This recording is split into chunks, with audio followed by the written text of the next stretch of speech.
Okay, well, I don't want to keep anyone waiting. There's the idea of tircha de tzibura, just empty space. So I'm going to, while the representative, Representative Brenda Lawrence, is getting comfortable, I think we'll sit right here, and I'll sit here. I just want to introduce, we are so thrilled. I am so thrilled personally. Detroit is excited to be here in D.C. at JCPA 2020. We're speaking with Representative Brenda Lawrence about rebuilding the Black-Jewish alliance to fight for a better country. And Representative Lawrence she's represented Greater Detroit area and come to Congress. She came to Congress in 2014, and before that, she was the beloved mayor of Southfield, Michigan, which is an incredibly integrated community. Southfield. Yes. Your constituents include numerous cities and townships that are very diverse, including high density of Jews, African American community, Chaldean community, and a Muslim community. And you bring everyone together, and you're a visionary and founder of a newly created Congressional Caucus on Black-Jewish Relations.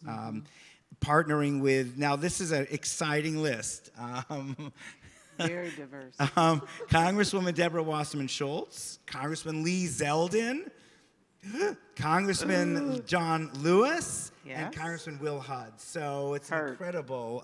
Hurt, sorry, thank you. So it's an incredible gathering. And AJC helped launch this caucus. And our own Detroit Coalition for Black and Jewish Unity is very close to you, loves you so much, and is really inspired by the work you're doing. You've inspired all of us in Detroit, and really the American Jewish community finds you inspiring for how our communities can continue and should work together. So let me ask you just a couple of questions. Yes. And then we'll open it to this incredible group here. First of all, it's an honor to be with you, and I know you had a busy day, and thank you so much for coming out here and meeting with us. Oh, this is great. It's something I want to talk about and build a consensus and awareness and a coalition around the country, because I feel this is a great, great opportunity for our communities. And funny you should mention it, because our audience is made up of leaders of the Jewish community relations field from all over the country. And one of our major priorities is to ensure strong relationships with the Black community, locally and nationally, to work together to create, God willing, a fair and just American society. So if you could start by sharing with us, please, why you decided to create the Congressional Caucus on Black-Jewish relations, and what's your vision for what it can accomplish? Why now? And why you think it's important for this caucus to exist at this time? So, first of all, thank you so much. I just got off the plane, had to go to a speaking engagement and fly across town here. So I'm just glad to be here. Since I've been in Congress and all my public service, starting from the school board, I've had to interact with the Jewish community, my neighbors, the community leaders, the business leaders. So many of the institutions of the Jewish community were located in Southfield, Michigan. So because of that came in my public service, a responsibility to serve, to make sure that I protect and provide services for the Jewish community. So I've never had this sense of them and what's so unique or different, because I was ingrained in the traditions and the culture of the Jewish community. So flashback to now being in Congress. Ladies and gentlemen, I just said at the last speaking engagement, I love this country. I love America for all the rights and freedoms that I have. But every generation gets what I call a slap in the face or a call to action. And the call to action that I am living and breathing every day, being a member of Congress, is how divided our country is. The elevation of hate crimes, the divisiveness, the those people and them and us. And growing up, having the blessing growing up in southeastern Michigan that has such a rich Jewish population and a very strong African American population. And so because of that, I've been really in tune to the history. You know, I have a Holocaust museum in my district. I have the African American Museum in my district. Knowing the history and being an African American, you know, I am proud of the diversity of my history, struggle all the time with creating legacies of positive growth. And every year when we do Martin Luther King's, you know, celebration or Black History Month, we talk about the Civil Rights Movement. And you cannot talk about the Civil Rights Movement without including the men and women of the Jewish community who not only stood side by side with Black people in America, but actually gave their lives. We, for me, whenever I talk about Black history, and we talk about those who give their life, I always include the Jewish members of the community who lost their lives as well. We have been identified as the top two groups in America during this hard time for hate. You receive hate because of your religion, your culture. There's really no reason to hate the Jewish community, but that's the lame excuse. We continue to hear some of the same stereotypes and hatred. But one of the statistics I had in my last speech is that hate crimes are now elevating to violence. There was a time in America where hate crimes were like smearing a racist comment or anti-Semitic comment on a public place, or posting something that was anti-Semitic or racist. Now it's elevating to violence.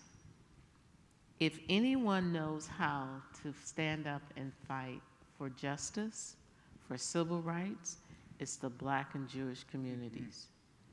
And so I'm sitting there, you know, given all this history about how we work together, I said, you know what? This is our call to action. We need to come back together, and we need to stand side by side. Because every time, as Martin Luther King told us, injustice to one is injustice for all, to all. And our history shows that we as communities believe that, because we've stood together. And I know you have other questions, but one of the things that I'm having after forming the caucus is that we will have a field hearing on hate crimes in New York. And it was coming up in the next month, where we will bring members of Congress, leaders in the Black and Jewish community, to talk about what's happening.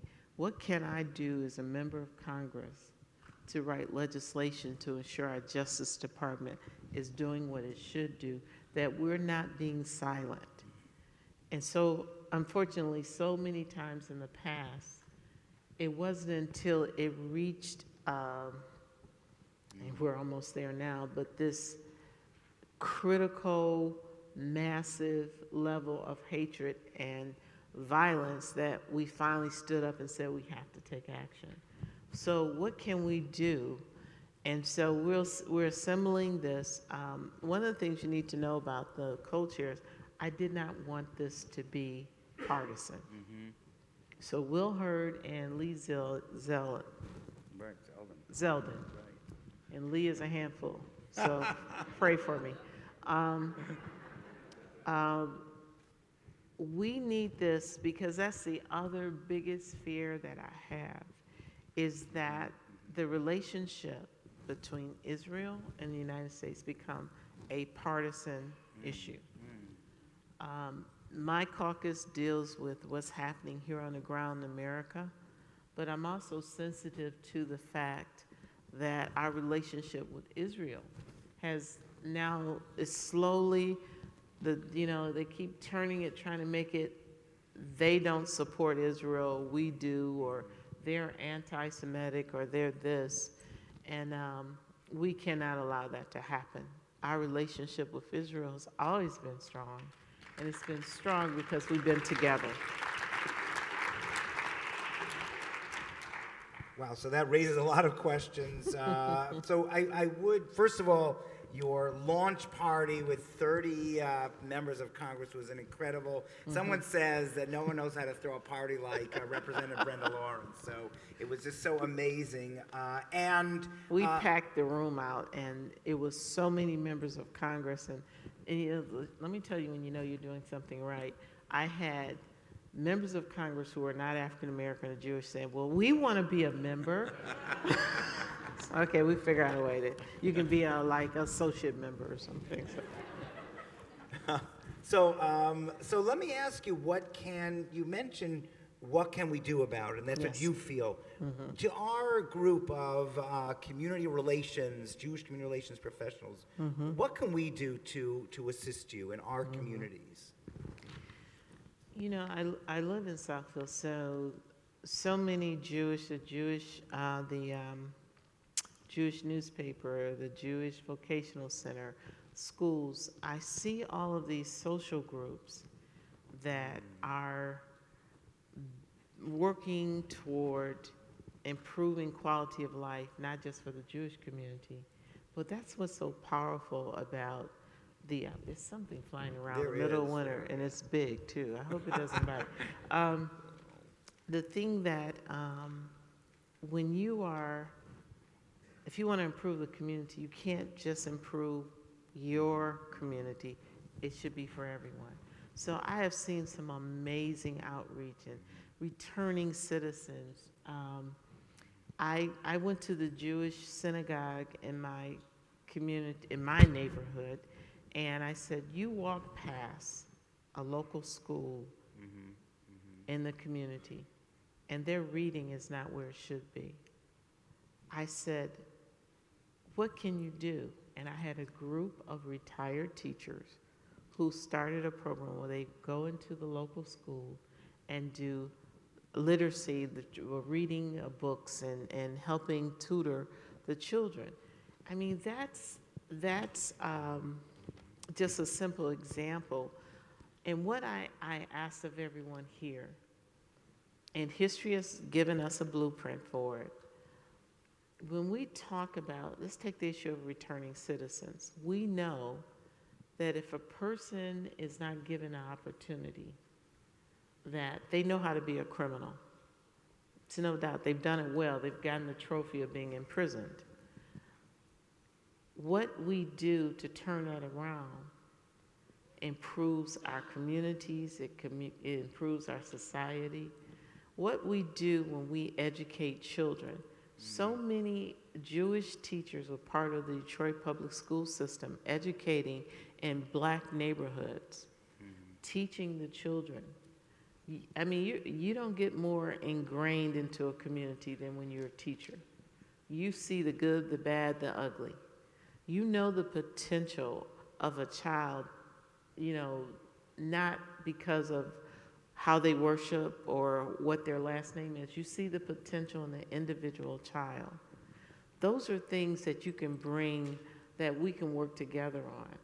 And for me, it is making sure that when we see injustice to our Jewish community, that we speak up to, that we stand up, that we just don't say, it's the Jews, I'm okay. No. And in Southfield, we had to do that because my neighbor is Jewish. That's literally my next door neighbor, the person across the street. And so that sense of community, this is something that may not come out right, but in Michigan, those of you from it, the Black community has always trailed the Jewish community, because you usually broke through the segregation and then Black community, because you would sell a home to a Black person. You would recognize historically that discrimination based on housing is unacceptable. And you know, during the civil rights movement, there were some Jewish people who show up to see the house, to say they were buying it, and then when it was time to purchase, it was a black person signing it. Housing in America is a big issue. Education, criminal justice. These are things that we can work on together. I have a young man that I mentored. I'm very proud of him, Jeremy Moss. He's now a state senator. And Jeremy and I were talking because I had a nephew who's losing his way. And I said, oh my God, I hope he, I said, I got to get him back on the track. I said, I got to get him in college. And he was listening intently. He said, you know, I don't have a single friend that did not go to college. I have never had that conversation about someone not going to college. And I said, really? He said, yeah. He said, if they didn't go to college, it was something amazing. They created something or they started their own business. He said, but I've never had that conversation in my circles. And it was an eye-opener for him that just the conversation about educating or empowering a person was a real concern, and it was on my plate. Yeah, I mean, that's so fascinating that you're, as a member of Congress, you know, with all the big legislation that you're involved in, you're talking really to us as on a person-to-person level in our communities, just connecting with people. It's such find it such a compelling message. Where are the challenges in the Black-Jewish Alliance? I mean, you've spoken so beautifully about the opportunities and about great history. Where are challenges and maybe opportunities for now? So I can say this in this room. I've worked hard enough, you know my story. There's a certain amount of envy of the Jewish community. Yeshiva Beth Yehuda, which is one of the major schools, has the largest sit-down dinner for an educational institute. And 3,000 people. Yes. And when I go, because I go to Young Israel's annual big dinner, and they always honor these amazing young children. And to see what before they go off to college, and what they talk about is how they have been teaching the next generation, how they've volunteered in the community. But you're so, for me, if I did not know you, I would think you're very close-knit and you only are concerned about yourself. And so when we get the opportunity, we're doing a good job in Detroit of having the Black-Jewish Alliance, but for me, the opportunity is with the next generation. It's a lot of old heads in here. My hair isn't dyed, some of yours are. But we get it and we work toward it, but are we passing the baton to the next generation to say how important it is? And I see some of the most amazing community activists come from the Jewish community. And when I see them, they're usually not by themselves, but they're just kind of part of another group. And that is one of the things that I think we can work on. And we do it in our churches, because we do a good job in Detroit where we visit each other's churches. And I know you all have such envy over the music. I'm sorry. I told the cantor, you got to get everybody clapping and moving, you know, you'll have the same fun. Keep trying, keep trying. But we have an opportunity with the next generation, because I go to the Jewish events, I go to the holidays, going into the homes during Seders, and it just seems so closed. But as you become, you know, in this population, your age group, you're very deliberate into being inclusive. And sometimes I look at these amazing young people. I mean, their stories are just phenomenal. And your schools, oh my goodness. I visited one of the elementary schools and I walked in and the kindergarten class was in yoga. You know, and they knew the doggy down, the whole thing. They had the music going and they're just, oh my goodness, I'm saying, look at teaching the children about being calm, the love of country, how they learn another language. You know, that's something that I would love to have for my children. And you're doing it right. This is not a criticism. But I said, where is there opportunities? That's why I asked for, you know, and it was immediate. They said, okay, we're going to take this school on. I said, make it a challenge that you're going to raise the reading level in this school right in your neighborhood, a public school that has majority African American in it. And they took it on. But those are some of the areas, and your strength is how strong you are as a community, protecting your culture and your religion. And it also is one of the challenges for those who are looking in from the outside that don't really know you. I think it's such a powerful message of the strength that we have, that, but if we don't share it, that's where we go wrong. That's such a powerful message. I think we have 5 minutes for any questions from the audience. Yes, and maybe you want to come up to the microphone. Oh, what's the dog's name? Allie. I actually had the privilege of going to the There's the show. I know. Oh, there, it's working. It's working? Well, speak loudly and it'll work. Okay, I'm challenged. I'm microphonically challenged here. All right, just speak up and you can repeat. Yeah. Come. Yeah. I mean, just speak up and you can repeat that. Or come up and use his. Remember Phil Donahue? Speaking of people with Hi. silver hair, you know. Hi. I had the privilege of being part of speaking in front of you with Andrea James at the bipartisan Congressional Caucus on criminal justice. Yes. So I'm formally incarcerated, and I have a tremendous concern over hate crime legislation. My organization's entire focus is ending mass incarceration. And I find it tremendously problematic that we are considering, or that we continue to consider adding years to a sentence when we need to educate as opposed to send to prison. I agree. I wanted to know your opinion on it.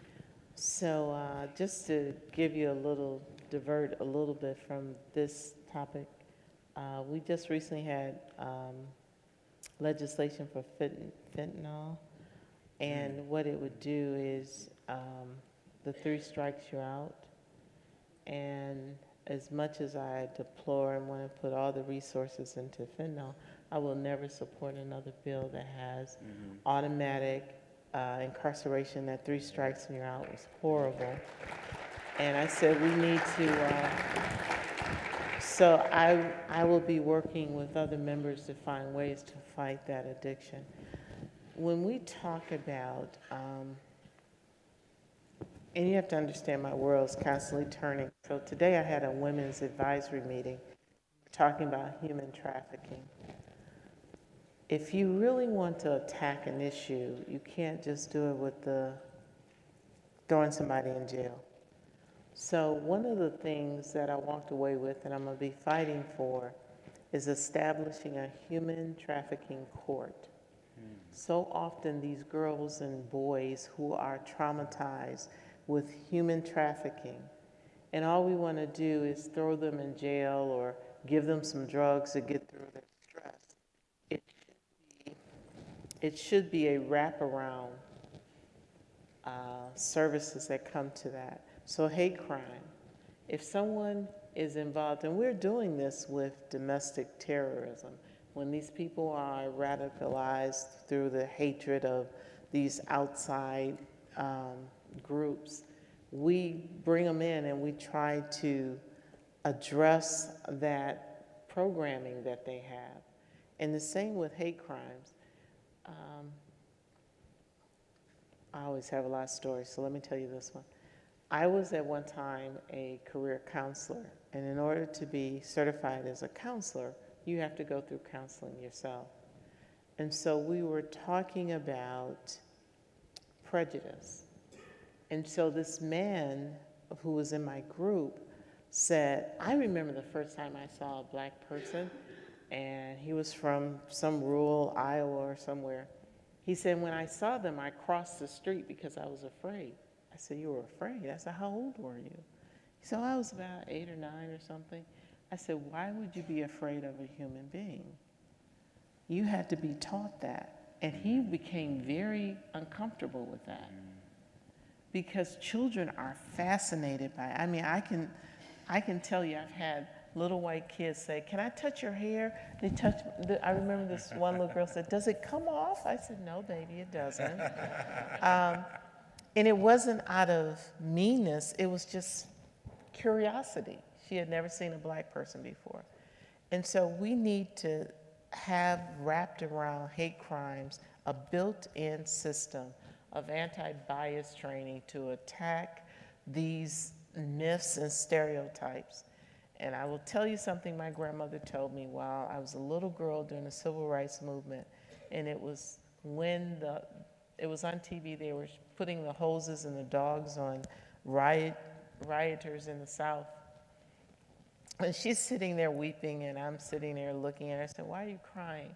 She said, Brenda, I'm going to tell you something. As a black girl in America, as a black person in America, you're going to spend the majority of your life educating people because racism and hatred is ignorance, and the other is forgiving them, because if you become angry about it, it will consume you. And I will never forget that. And I think as much as we need to take those people, and it's hard because some of those people, you know, you want to do some things to them. But we have to understand long term is that our objective is to stop this cycle of hate through ignorance. And that's yes, so I agree with you. Well, I just want to say you're following your grandmother's ways, and you're able to bring Republicans and Democrats together for the caucus. You're able to really inspire us to reach out and to connect, and through love, and to fight hate crime. So, you know, Representative Lawrence, you're always there in Detroit for us. You always come. You come to all our gatherings, and we pledge to be there for you and for your causes. Thank you. Really Thank you all so much. Thank you. Thank you. God bless you.